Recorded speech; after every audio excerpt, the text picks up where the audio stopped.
જય Jinendra, welcome to Sanjeev Kapoor ખજાના. હું છું અમીષા. આજે હું આપ સૌ માટે લાવી છું જૈન રેસિપીનો ખજાનો.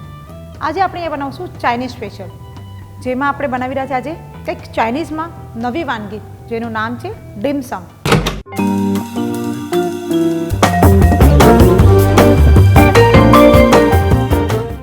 ડીમસમ બેઝિકલી વેજ પણ બહુ રેર મળે છે. This is a non veg item. પણ આજે આપણે કંઈક નવું પરિવર્તન કરીને એને જૈનમાં બનાવી રહ્યા છે. ચાલો આજે આપણે અહીંયા બનાવશું જૈન ડીમસમ, જેની સામગ્રીમાં આપણને લાગશે મેંદો, ફનસી, purple cabbage, baby corn, zucchini, squash, સૂંઠ પાવડર, સ્વાદ પ્રમાણે મીઠું, સોયા સોસ. તો પહેલાં આપણે ડીમસમનો જે લોટ છે એ બાંધી લઈએ, જેનું મેઝરમેન્ટ ખૂબ માયને રાખે છે. એની માટે આપણે 1 કપ મેંદો લેશું, હલકો મસ્તું મીઠું નાખશું અને હવે આપણે એની અંદર 1 ચમચી પાણી નાખીને લોટ બાંધતા રહીશું.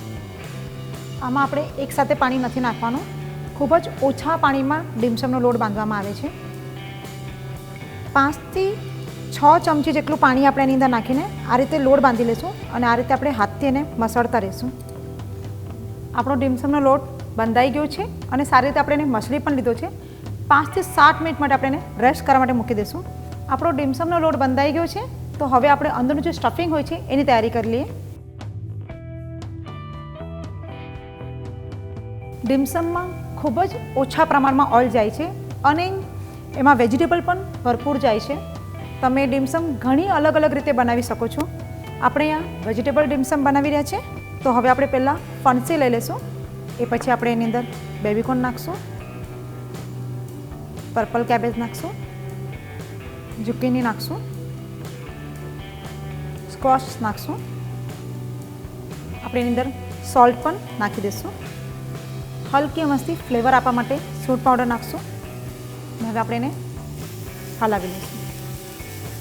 આ જે વેજીટેબલ્સ છે એ ખૂબ જ કલરફુલ છે, કેમ કે જ્યારે આપણે ડીમસમને સ્ટફિંગ કરશું અને જ્યારે એનું સ્ટીમ લેશું તો એ આખું અંદરથી જે એનું લેયર્સ છે કલરફુલ એ દેખાશે. આપણે એની અંદર સોયા સોસ નાખશું, ખૂબ જ 1 થી 2 ડ્રોપ જેટલું જ સોયા સોસ નાખશું એની અંદર, જસ્ટ એક ફ્લેવર આપવા માટે.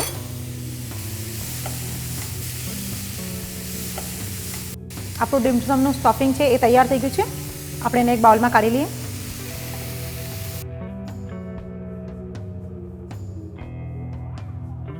ડીમસમ જે છે એ સ્ટીમ થાય એટલે આપણે એની માટે બાંબુ સ્ટીમમાં કેબેજ નાખીને સ્ટીમ કરવા માટે મૂકી દીધું છે. આપણો જે લોટ બાંધ્યો હતો એ 5 થી 7 મિનિટ થઈ ગઈ છે. હવે એને એકદમ આ રીતે નાની સાઇઝના બોલ બનાવી લઈએ, 5 થી 6.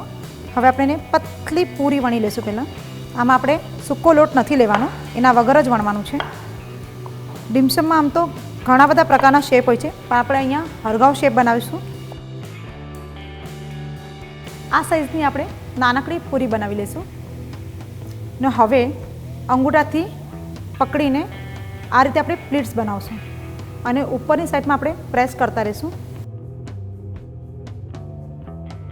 આટલું કરીને આપણે પહેલાં સ્ટફિંગ જે અંદરનું છે એ ભરી લઈશું. હવે એની આ સાઈડ આપણે પાણી લગાવી લઈશું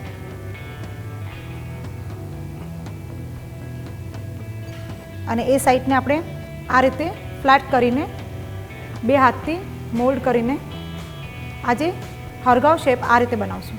આપણું પાણી અહીંયા સ્ટીમ થઈ ગયું છે અને આપણા જે હરગાવ શેપના ડીમસમ છે એ પણ બની ગયા છે. તો હવે આપણે એને સ્ટીમરમાં સ્ટીમ કરવા માટે મૂકી દઈશું. આપણે ડીમસમને સ્ટીમ કરવા માટે મૂકી દીધા છે.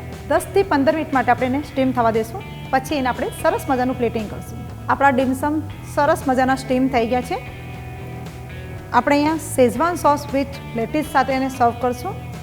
આપણે ડીમસમને કાઢીને એની અંદર સર્વ કરી લઈએ. આ આપણા જૈન ડીમસમ તૈયાર થઈ ગયા છે. ખૂબ જ હેલ્ધી પણ છે અને ખૂબ જ ટેસ્ટી પણ છે. સાથે શેઝવાન સોસ હોય તો ખાવાની મજા તો ડબલ થઈ જશે.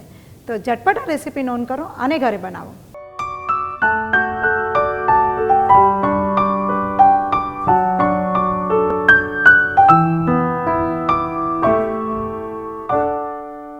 આપ સૌને જો અમારી રેસિપીઝ પસંદ છે તો અમારા ચેનલ પર સબસ્ક્રાઈબ કરો અને અમારા સાથે જોડાઈને રહો. Happy cooking.